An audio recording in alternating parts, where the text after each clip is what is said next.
Halo guys, seperti biasa hari ini kita bakal ngelanjutin alur cerita dari Pengangguran Pecundang Penantang Dewa. Bagi kamu yang bingung bisa tuh ke playlist kita Pengangguran Pecundang Penantang Dewa, atau kamu bisa klik link playlist yang ada di deskripsi. Untuk kami yang setia nonton di Obrol Lagi Sekai, terima kasih banget. Dan sekarang ayo kita masuk ke kisah Pengangguran Pecundang Penantang Dewa part 20.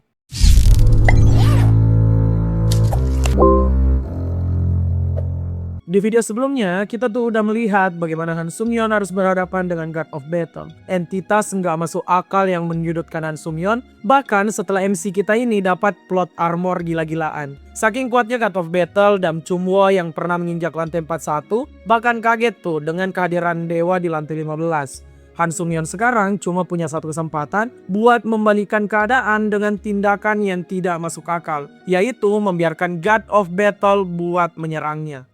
Han Sung-yeon menerima serangan dari God of Battle atas saran dari Dam Chumwo. Saat serangan ini mendarat, God of Battle tuh mencemooh keberadaan Han Sung-yeon. Hal ini wajar karena serangan ini bahkan menghancurkan skill counter shield milik Han Sung-yeon. Saat counter shield hancur, Han Sung-yeon langsung terkena serangan telak tepat di wajahnya. Di momen ini, Han Sung-yeon bisa mengaktifkan satu jenis divinity miliknya, yaitu Immortality yang meniadakan satu serangan fatal. Hal ini tuh ngebuat God of Battle terkejut dan menjadikannya memiliki celah. Han Sung-yeon menggunakan Blood Domination buat mengepung God of Battle. Hal ini cuma untuk satu hal, yaitu menahan God of Battle agar tidak bergerak selama beberapa detik. Han Sung-yeon yang mendapat kesempatan menyerang sekarang menggunakan Divinity Death miliknya. Satu tebasan ki dari Han Sung-yeon tepat mengenai kepala God of Battle. Tapi tubuhnya tuh masih bergerak dan Han Sung-yeon tahu kalau God of Battle ini bakal masih bisa bangkit lagi setelah serangan tersebut. Makanya Han Sung-yeon yang juga udah di ujung tanduk itu langsung bertaruh dengan semua hal yang dia miliki. Han Sung-yeon langsung saja menggunakan Divinity Death miliknya dengan melancarkan dua sword ki lagi,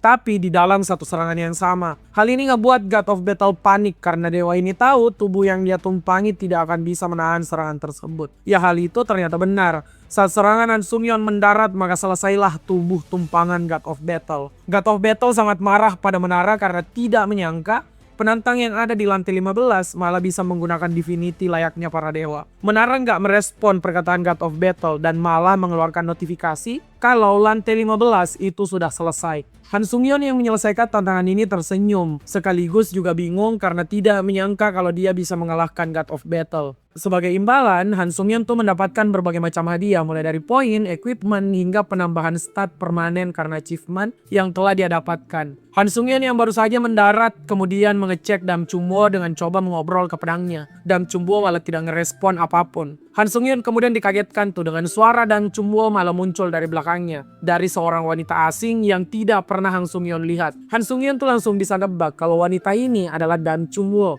Han Sung-yeon tuh sekaligus kaget kalau jiwa pedang overpower yang dia miliki malah seorang wanita. Dan Chumwo tuh sampai marah karena dia merasa Han Sung-yeon menghina Dam Chumwo yang pernah menjadi pemuncak sekte Blood Diamond sebagai seorang pria.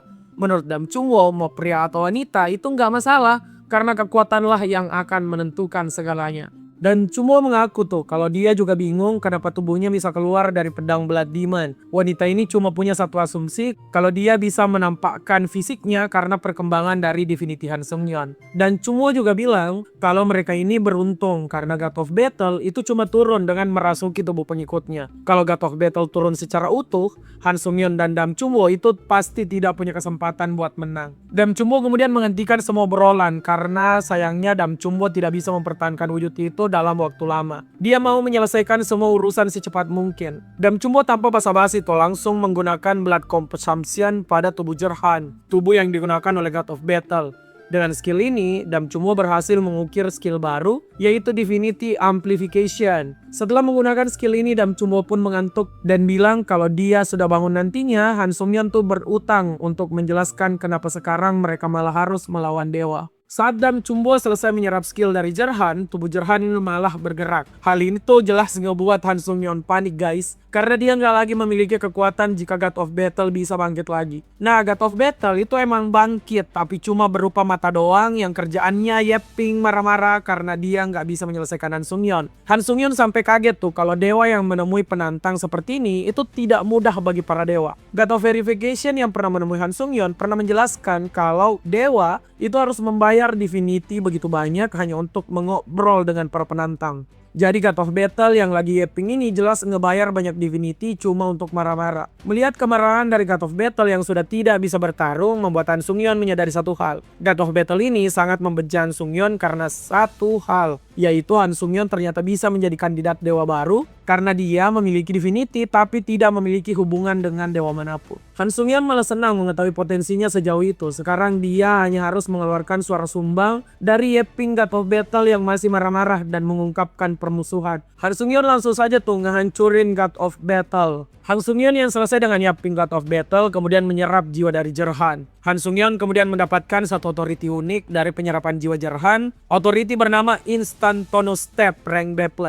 Skill ini adalah skill langka yang sangat rusak, di mana Han Sung-yeon tuh bisa berpindah dalam sekejap ke tempat dimanapun yang bisa dia lihat. Skill ini mirip tuh instant teleport milik Goku, tapi cuma terbatas di seberapa jauh mata Han Sung-yeon bisa melihat. Han Sung-yeon yang mendapat satu authority baru ini kemudian langsung ingin mencobanya, tapi sayang, sebelum authority ini berhasil digunakan, mode apostilization milik Han Sung-yeon telah sampai di ambang batas. Han Sung-yeon kehilangan kekuatan dewa sementaranya dan membuat Han Sung-yeon tumbang di sana. Han Sung-yeon malah mendapat penglihatan aneh guys. Dia kembali ke masa sekolahnya. Dia melihat seisi sekolah yang tengah berbahagia malah berakhir tragis karena kemunculan God of Battle yang meratakan semua orang. Ya untung saja, hal ini cuma mimpi yang membuat Han Sung-yeon bangun terkejut. Han Sung-yeon ternyata terbangun di camp lantai 15 saat dia keluar dari sana. Semua orang bersorak menyambut Han Sung-yeon yang sekarang dianggap sebagai pahlawan. Bahkan pihak kultus God of Darkness sampai berlutut berterima kasih karena Han Sung-yeon memberikan kemenangan pada mereka. Han Sung-yeon memanfaatkan suasana ini untuk mengaktifkan skillnya yaitu Absolute Charm untuk membuat semua orang terkagum-kagum. Kalau punya skill ini dijamin tuh nggak butuh lagi nyogok pakai bansos kalau mau jadi anggota DPR guys. Bahkan saking bagusnya timing Han Sung-yeon menggunakan Absolute Charm, dewa seperti God of Verification dan juga God of Darkness itu memuji tindakan Han Sung-yeon. Han Sung-yeon yang sudah mendapat empati dan rasa hormat orang lain karena dianggap sebagai pahlawan, ngedapat imbalan yang gak terduga. Satu titel mitos baru yaitu The First Savior atau sang penyelamat pertama. Mitos ini ngebawa dua efek menarik. Pertama yaitu Salvation, efeknya adalah meningkatkan semesta Han Sung-yeon jika berhasil menyelamatkan mereka yang lebih lemah. Kemudian kedua adalah Truth Seeker, di mana divine power Han Sung-yeon akan makin berkembang bergantung dengan berapa orang yang jadi penganut ajaran Han Sung-yeon. Han Sung-yeon yang telah mendapatkan semua hal menarik di lantai 15 kemudian mengucapkan perpisahan di semua orang. Han Sung-yeon sangat senang dengan trial lantai 15. Terlepas dari munculnya musuh kuat sekelas God of Battle, Han Sung-yeon senang tuh bisa ngebuat ikatan dengan orang lain dan mendapatkan berbagai macam hadiah. Kemudian dalam sekejap Han Sung-yeon sudah sampai di depan portal yang akan membawanya ke ruang tunggu lantai 16. Saat sampai di ruang tunggu, Han Sung-yeon langsung mendapatkan notifikasi kalau dua administrator yang menjalin kontrak dengannya itu mengundang Han Sung-yeon ke domain mereka. Han Sung-yeon tuh malah menolak karena dia harus memeriksa apa yang telah dia dapatkan dari lantai 15. Pertama, tentu saja pemahaman tentang apostilization yang baru saja dia rasakan berkat bantuan dari God of Darkness. Apostilization yang pernah dialami Han Sung-yeon ini ngeberi efek yang sangat besar. Han Sung-yeon sekarang itu bisa mewujudkan divine power miliknya, bahkan bisa digunakan buat menyerang. Serangannya juga nggak main-main tuh. Pukulan Han Sung-yeon sekarang bisa dibalut dengan divine power, kemudian dia menyerang dinding dari ruang tunggu. Dan sebuah hal menarik terjadi. Dinding yang harusnya bisa beregenerasi dengan cepat sekarang malah tetap hancur, di mana regenerasinya itu diperlambat dengan sangat signifikan. Divine power milik Han Sung-yeon ini jelas adalah lawan epic buat entitas abadi. Setelah mengecek divine power yang sudah bisa digunakan secara langsung, Han Sung-yeon juga ngecek item yang dia dapatkan, yaitu Nameless God Protective Bracelet rank S+. Efek dari item ini itu bisa menghilangkan luka dari serangan fatal yang mengenai Han Sung-yeon. Efeknya emang OP sih, tapi punya batasan penggunaan yaitu cuma sampai 4 kali. Selesai dengan item, Han Sung-yeon kemudian lanjut tuh dengan menyerap jiwa dari Jerhan seperti biasa. Stat Han Sung-yeon langsung bertambah secara permanen, kemudian Han Sung-yeon tuh mendapatkan skill bernama Cry of the Strong. Hal ini membuat Han Sung-yeon jengkel karena setelah semua pertarungan yang dialami melawan Jerhan yang dirasuki oleh God of Battle, skill yang dia dapatkan malah skill sampah. Untung saja masih ada yang tersisa tuh, di mana divine power dari Jerhan masih bisa diserap oleh Han Sung-yeon. Han Sung-yeon telah menyelesaikan semua kegiatan yang dibutuhkan untuk tantangan berikutnya. Di sini sebuah hal menarik muncul. Han Sung-yeon mendapat puluhan pemberitahuan tuh. Semuanya adalah permintaan para administrator untuk menjalankan misi pribadi dari para administrator. Ada banyak misi, tapi Han Sung-yeon tertarik pada misi yang diberikan oleh administrator Fallen World Soldier. Han Sung-yeon tertarik dengan misi ini karena imbalannya, yaitu bisa membuat Han Sung-yeon memiliki item yang tidak bisa dihancurkan. Hal ini tentu menarik tuh karena Han Sung-yeon bisa ngebuat dua pedangnya, termasuk pedang Blood Demon menjadi tidak bisa dihancurkan. Jadi Dam Chungwo itu bisa ada di samping Han Sung-yeon terus tanpa ketakutan pedangnya bakal hancur. Dan Chungwo ikut menghilang. Han Sung-yeon kemudian tanpa ragu langsung memilih misi tersebut buat dijalankan dan menjadi pengganti dari misi lantai ke-17. Saat sampai dalam misi administrator Fallen World Soldier, Han Sung-yeon langsung menghadapi kondisi buruk. Dia terlihat seperti orang terluka berat dengan luka yang begitu sakit. Han Sung-yeon mendapat pemberitahuan kalau luka yang dialami itu ngebuat Han Sung-yeon harus kehilangan kekuatan sesungguhnya dalam misi ini. Dia nggak bisa menggunakan stat 3 digit miliknya.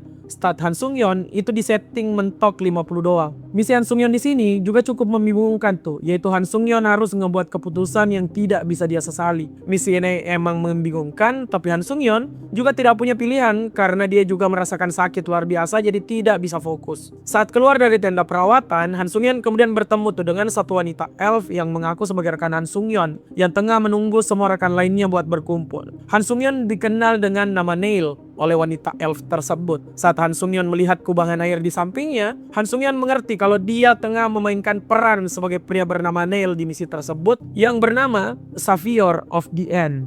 Han Sung-yeon yang sudah kembali waras dan bisa menahan sakit kemudian mulai merencanakan hal yang bisa dia lakukan. Tantangan ini begitu menjengkelkan tuh. Stak Han Sung-yeon cuma mentok di 50, padahal harusnya udah 3 digit. Kemudian semua item Han Sung-yeon juga nggak bisa digunakan. Han Sung-yeon juga nggak tahu tuh siapa musuh yang harus dia lawan di sana. Jadi dia harus bertindak lebih hati-hati. Alih-alih langsung menggunakan skill penyembuhan OP sekelas Asian Blood, Han Sung-yeon menundanya karena ingin berakting tetap terluka. Setelah itu, Han Sung-yeon juga menggunakan beberapa item yang dia beli dari menara. Mulai dari sebuah penutup mata yang bisa mendeteksi niat jahat, dan juga sebuah sarung tangan yang bisa ngebantu Han Sung-yeon buat beradaptasi. Beberapa saat kemudian, anggota tim Han Sung-yeon yang lain udah muncul. Dari dua orang baru ini, Han Sung-yeon tahu kalau karakter Neil yang dia perankan sekarang adalah Apostle dari God of Dragon. Saat Han Sung-yeon mulai menyapa mereka, penutup mata Han Sung-yeon tuh langsung bereaksi. Ya artinya, penutup mata ini merasakan niat jahat yang berada di sekitar Han Sung-yeon. Han Sung-yeon langsung panik tuh dan mencari di mana letak musuh yang mengancamnya. Han Sung-yeon kemudian terkejut dengan fakta kalau semua anggota party dari Neil inilah yang mengeluarkan niat jahat. Han Sung-yeon yang tahu fakta ini, tahu kalau kekuatannya dibatasi tidak boleh bertindak dengan gegabah. Han Sung-yeon tetap dalam perannya, seolah-olah bodoh dan sekarang berada di dalam tenda bersama 3 orang tersebut. Han Sung-yeon tuh mengaku kalau dia lupa ingatan untuk mendapatkan informasi lebih. Nah, dia mengaku dia tidak tahu identitasnya dan tidak tahu kenapa mereka ada di tengah hutan. Anggota tim Han Sung-yeon itu ngejelasin kalau Han Sung-yeon atau Neil yang dia perankan adalah apostle dari God of Dragon yang sedang dalam misi penting. Misi mereka adalah melawan sang Great Demon King. Demon King punya tugas buat memanggil Demon God dan mengakhiri dunia.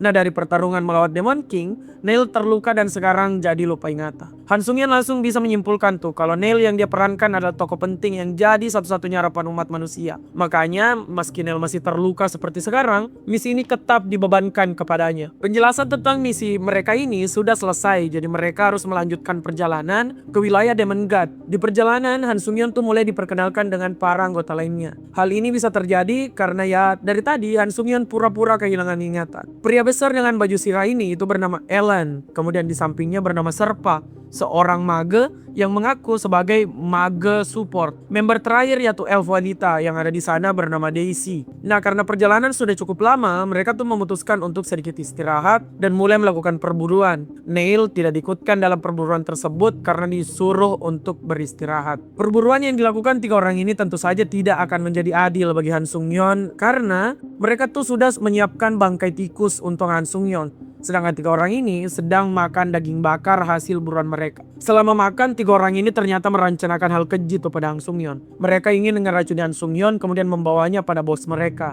Han Sung-yeon itu ternyata ada di sana dan mendengarkan rencana tersebut. Han Sung-yeon berpikir buat ngakhirin mereka semua sekarang. Tapi Han Sung-yeon mengurungkan niatnya, bukan karena nggak bisa, tapi karena dia bingung dengan penyelesaian misi tanpa penyesalan yang dimaksud oleh tantangan sekarang. Jadi untuk saat ini Han Sung-yeon tuh cuma akan mengamati 3 orang tadi. Han Sung-yeon kemudian tuh mengikuti semua drama yang dia lihat. Di siang hari, sore, dan malam dia akan ditinggalkan untuk berburu. dan lagi-lagi cuma dapat bangkai tikus. Kemudian saat waktu istirahat, Ellen akan mengganggu tidur Han Sung-yeon. Han Sung-yeon memang bisa bertahan tuh karena dia bisa berburu sendiri, bahkan dapat daging monster yang katanya rasanya malah mirip ayam. Dalam beberapa hari, Han Sung-yeon tuh sudah tidak tahan dengan kelakuan anggota timnya. Makanya dia akan mulai bergerak, dimulai dengan mengaktifkan skill penyembuhan terusaknya, yaitu Asian Blood. Han Sung-yeon yang kembali dari perburuan mandirinya tuh kemudian dikejutkan kalau anggota timnya telah sampai di tempat istirahat. Daisy marah banget karena Han Sung-yeon pergi sendirian. Alasan Daisy karena Han Sung-yeon tuh masih terluka. Padahal Han Sung-yeon tahu sendiri kalau Daisy ini marah karena Han Sung-yeon keluar dari jangkauan mereka. Serpa yang melihat Han Sung-yeon sekarang kemudian panik melihat kalau semua luka yang dimiliki Han Sung-yeon pulih dengan cepat. Satu kebohongan lagi terungkap karena Serpa pernah mengaku kalau dia bukan seorang healer tapi maga support. Cuma karena Serpa panik dan bisa menilai kondisi Han Sung-yeon sudah baikan, maka Serpa ini udah jelas kalau dia adalah seorang healer. Ya, semua omong kosong ini memang harus berakhir. Jadi Han Sung-yeon menyarankan agar mereka melanjutkan perjalanan. Setelah berjalan beberapa lama, mereka pun sampai di Demonic Realm, wilayah kekuasaan Demon King. Han Sung-yeon dapat notifikasi kalau lokasi ini penuh dengan Demonic Key. Makin lama di dalam sana, maka mental seseorang akan makin tergerus. Nah, Daisy kemudian bilang kalau saat mereka akan masuk, maka semua anggota tim termasuk Han Sung-yeon harus jaga diri masing-masing. Han Sung-yeon malah tertawa karena dia sangat senang mendengar hal tersebut. Nah, di dalam Demonic Realm bukan cuma Demonic Key yang akan membebani tubuh mereka. Monster yang ada di sana juga sangat kuat. Jadi para warrior yang masuk harus bertarung dalam kondisi nggak menguntungkan. Jadi ada rumor tuh kalau sekuat apapun seseorang, mustahil untuk bisa bertahan di Demonic Realm karena kombinasi Demonic Key dan monster Demonic. Han Sung-yeon dan timnya yang sudah ada di depan pintu Demonic Realm itu bersiap buat masuk ke sana. Serpa kemudian memberikan pedang yang selalu digunakan oleh Neil. Pedang ini dikenal sebagai Holy Sword dari sekte God of Dragon. Han Sung-yeon sampai terkejut tuh dapat pedang sebagus itu. Ya sekarang pedang itu memang dibutuhkan karena harus melawan para monster demonik yang sudah mulai muncul.